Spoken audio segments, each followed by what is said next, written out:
tresna budaya basa Jawi. Sugeng pepanggihan malih kalian Subadi Prawata. Ing kalodhangan menika badhe ngaturaken waosan buku basa Jawi Cerita Cekak. Anggitanipun JMV Sunarjo kanthi irah-irahan Becak Motor.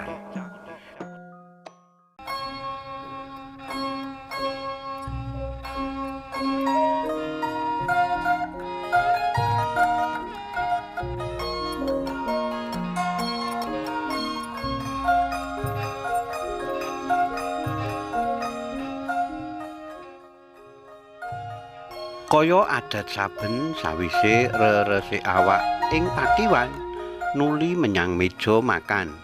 Wetenge wis menehi tandha njaluk diisi maneh. Wiwit lebar sarapan esuk mau wetenge lagi klebon banyu putih.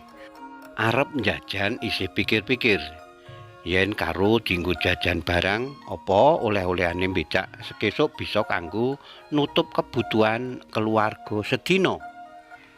Buka tutup saji Yahya mesem. Ing meja makan wis cumawis sega ing magic chair. Ca kangkung semangkok, ca sawi semangkok lan tempe goreng. Kabeh isih anget. Cetha ca sawine khusus kanggo Elizabeth dhewe. Wiwit nyusoni bayi anak mbarep iki saben dina mangan sawi ijo supaya asine lancar lan akeh. Elizabeth apal banget jam pira Yahya bojone bali. Mula sadurunge Yahya bali, panganan kudu wis cumepak lan diupaya isih panas. Penemune senajan mung mangan sega cah kangkung, lawuhan tempe goreng yen kasajekake panas-panas bakal nggugah selera makan.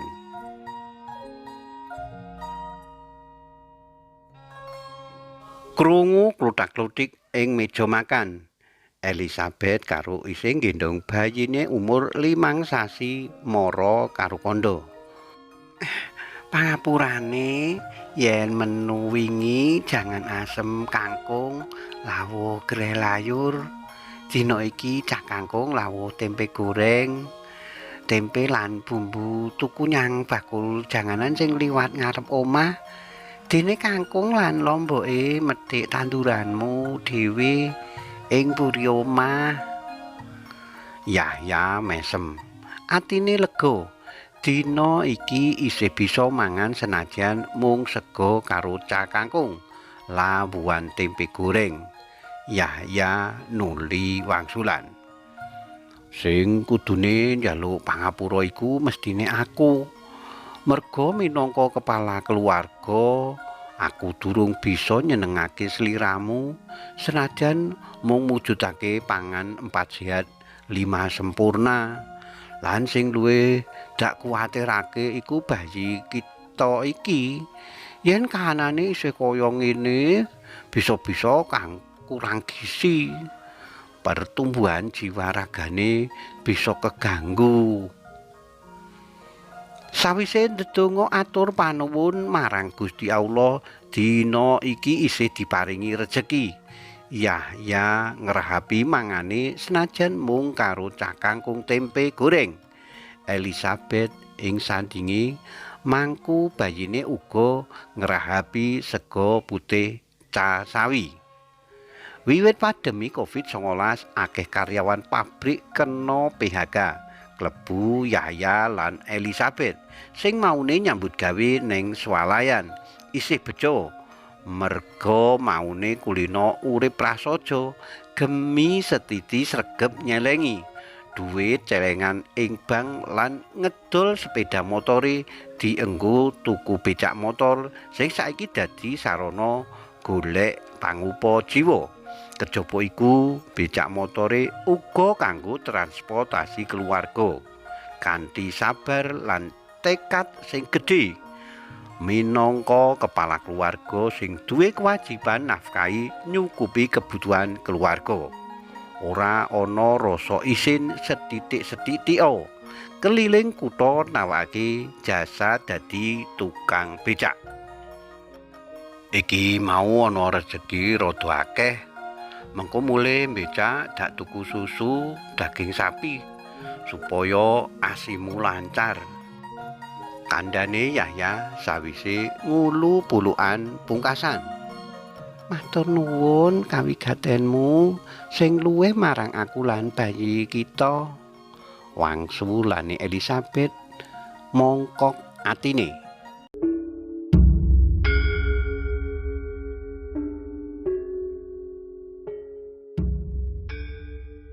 Sawise cukup anggone ngaso, Yahya mangkat maneh. Masker isih tetep dienggo. Eling yen sedhela maneh sepur Jakarta Surabaya mandheg ing stasiun Bojonegoro. Yahya ngegas becak motore menyang stasiun. Ngarep pintu keluar stasiun wis kebak dening tukang becak, tukang ojek sing padha adu nasib golek penumpang saka penumpang sing lagi mudhun saka sepur. Siji mboko siji padha narik. Sing ditawani mung gedhek uga ana. Yahya isih sabar ngenteni penumpang sing gelem nganggo jasane.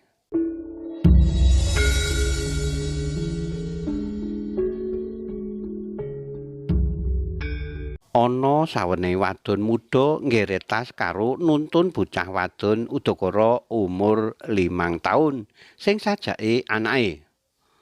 "Oh, ya wis, yen ora bisa metuk, aku tak becak."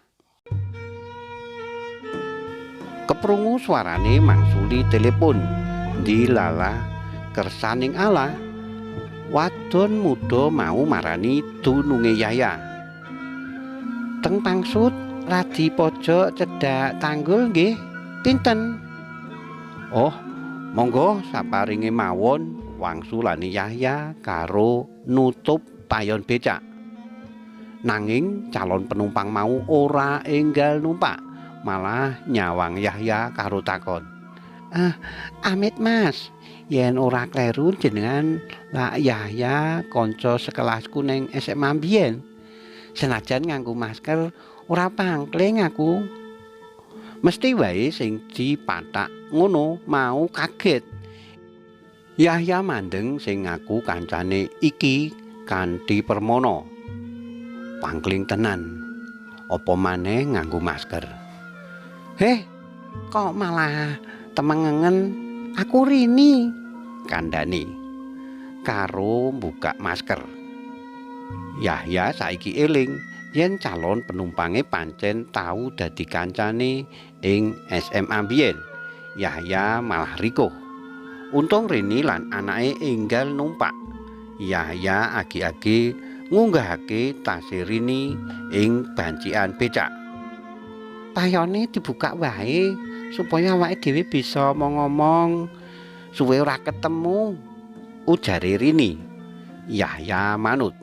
Becak wiwit ninggalake halaman stasiun. Yahya njeritake mula bukane dadi tukang becak motor.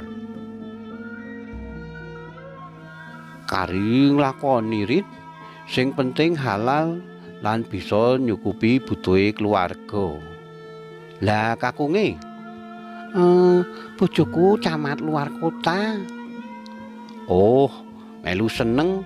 Kanca sekelas ana sing dadi bojon pejabat." Pamujine Yahya. Nanging sing dipuji krungu apa ora, Yahya ora ngerti. Wong Rini lagi nelpon. Tekan ing ngarep sawijining omah gedhe magrung-magrung susun loro.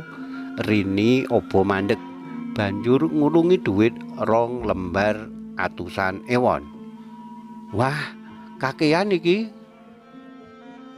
"Susuke kanggo putrane," wangsulane Rini terus bablas mlebu regol. Saklebatan Yahya weruh wong lanang sing rambuté putih memplak, nganggo baju santai.